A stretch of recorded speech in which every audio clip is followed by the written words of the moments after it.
साहेब, आज पोलीस आयुक्तांना भेटायसाठी तुम्ही आला, काय प्रॉब्लेम आहे, काय म्हणणं आहे तुमचं, कशासाठी आला?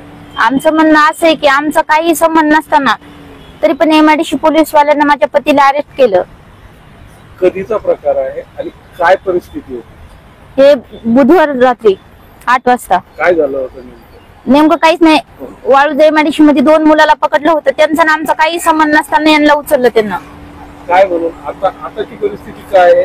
तुम्ही तिथील संबंधित पोलीस अधिकाऱ्यांना भेटलात का? त्यांनी तुम्हाला काय उत्तर दिलं? त्यांना उत्तर दिलं की गुटख्याच्या बाबतीमध्ये उचललं, त्याचं नाव आले असं बोलले.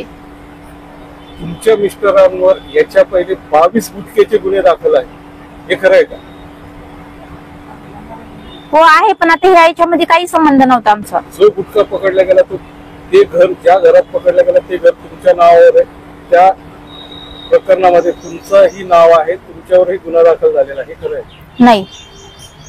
पोलीसवाल्यांचा असा आरोप आहे की ते घरात गुटखा ज्या घरात पकडला गेला ते घर तुमचं असल्यामुळे तुमचाही त्या गुन्ह्यात सहभाग आहे. घरात गुटखा सापडलेलाच नाही. मग पोलिसांनी हा नुसता आरोप केला आहे का? हा.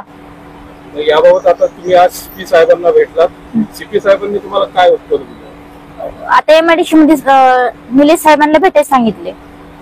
भेटायचं सांगितलं फक्त? हो. कारवाई करतो, काही पुढील दिशा वगैरे काही सांगितलंच नाही?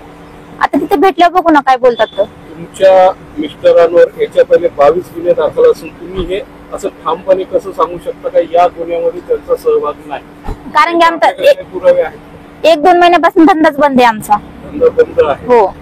मग पोलीसवाल्यांशी याच्या पहिले काही हप्त्याहून वगैरे तुमची काही चिरचिरी झाली होती, काही बोलणं झालं होतं तुमच्या मिस्टरांना? हो, हप्ते चालू होते. आता एकच ह्याच महिन्यामध्ये हप्ता दिला नाही आम्ही, हप्ता बंद ठेवला म्हणून, धंदा नाही म्हणून हप्ताच बंद ठेवला. तुमचा धंदा सुरळीत चालू होता असं तुमचं म्हणणं आहे? हो. आता तुम्ही कोर्टाचा दरवाजा याबाबत खटखटवणार का? कोर्टात जाणार का? कोर्टात दाद मागणार? मागणार आम्ही. जोपर्यंत आम्हाला न्याय भेटत नाही तोपर्यंत आम्ही लढणारच. तुमचं नाव? सुनीता सचिन मस्के. धन्यवाद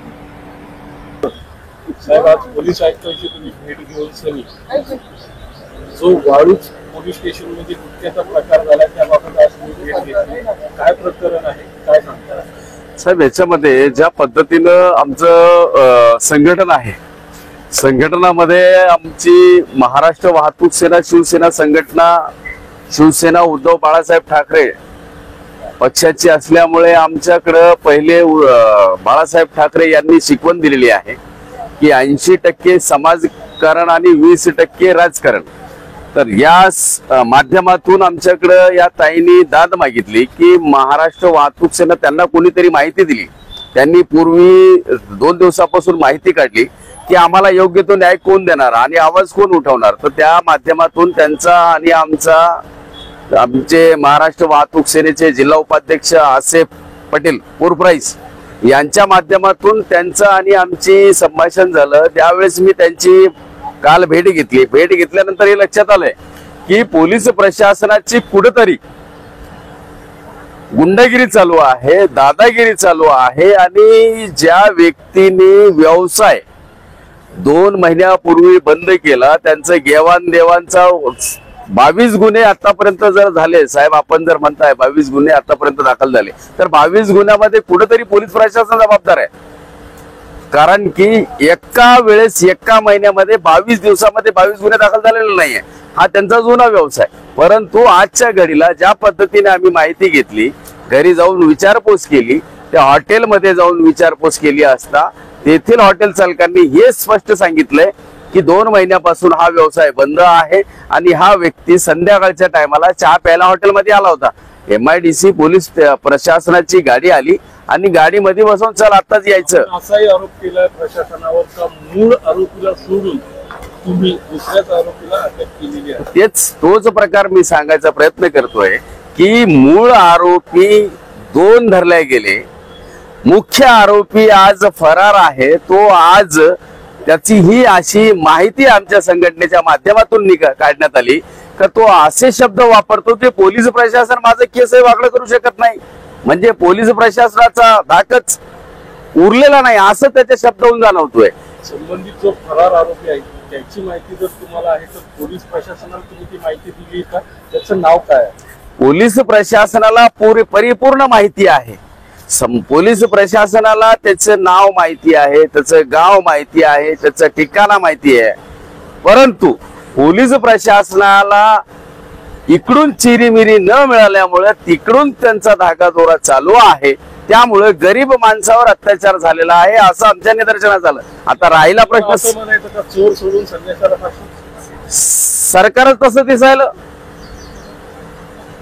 त्याचा अर्थच तो निघतो. यामध्ये काही राजकीय हस्तक्षेप आहे? असू शकतो. जर राजकीय हस्तक्षेप नसला तर संबंधित व्यक्तीचा सुडबुद्धीने घातपात कसा होईल, त्याच्यावर कारवाई कशी होईल? ज्या व्यक्तीला आज त्यांनी व्यवसाय बंद केला आहे, त्याचा परिवार त्याला चालवायचा आहे, तो दुसरा व्यवसाय करतोय, परंतु जुन्याच व्यवसायाच्या माध्यमातून त्याचं संजीवन विस्कळीत करायचं काम वाळूज MIDC पोलीस स्टेशनच्या माध्यमातून झालेलं आहे. ते थांबलं पाहिजे. तुम्ही आता जसं सांगितलं का बाळासाहेबांची शिकवण आहे 80% समाजकारण 20% राजकारण. बाळासाहेबांच्या शिकवणीनुसार मग तुम्ही एका 2 नंबरचा धंदा करणार, अवैध धंद्यावाल्यांना पाठीशी घालताय असं तुम्हाला वाटत नाही? आम्ही अवैध धंदेवाल्यांची कधीही पाठराखण केलेली नाही. आम्हाला 80% समाजकारण 20% राजकारण. त्यामध्ये 2 महिन्यापासून जर व्यवसाय बंद आहे तर संबंधित व्यक्तीचे घरामधला परिवाराचा परिस्थिती काय ढासळली असेल त्या माध्यमातून त्या परिवाराचा विचार करणं गरजेचं आहे. आणि जर कोणी व्यवसाय बंद करून दुसरा व्यवसाय करत असेल पुन्हा त्याच व्यवसायामध्ये आणणं हे प्रशासनाचं चुकीचं आहे. हे बदललं पाहिजे. संबंधित पोलीस स्टेशनच्या पदाधिकाऱ्यांशी तिथला तपास अंमलदारांशी याबाबत भेटलाय का? त्यांनी तुम्हाला काय सांगितलं? त्याबद्दल आम्ही भेटलेलो नाहीये, कारण का चार्जशीट दाखल झालेली आहे आणि कोर्टामध्ये त्यांनी चार्जशीट साठी अप्लाय केलेला आहे. पुन्हा ही धमकी दिलेली आहे का आम्ही आता या गुन्ह्यामध्ये अशी धमकी मस्के ताईंना दिलेली आहे की आम्ही आता याला बाहेर येऊ देणार नाही. म्हणजे हा कोणता न्याय? मग लोकशाहीच उरली नाही. बाबासाहेबाचा कायदा संपुष्टात आणल्यासारखा प्रकार हा झालेला आहे. आज तुम्ही पोलीस आयुक्तांची भेट घेतली, त्यांनी तुम्हाला काय आश्वासन दिलं? आम्हाला पोलीस आयुक्त साहेबांची आम्ही आता भेट घेतली. त्यांच्या कानावर तो प्रकरण पूर्ण टाकलेला आहे. DCP आपले झोन 1 चे DCP साहेब त्यांना भेटायचं सांगितलं. त्यांना कारवाईचे आदेश पण दिले. त्यांना काहीच बोलता आले नाही. फोनवर त्यांनी डायरेक्ट स्पष्ट शब्दामध्ये आदेश दिले, हे प्रकार काय आहे याचा अहवाल सादर करा. येत्या 2 दिवसामध्ये अहवाल सादर करायचा आदेश CP साहेबांनी दिलेला आहे. आता 2 दिवसाच्या नंतर पुन्हा आता 2 दिवसावर सण आहे.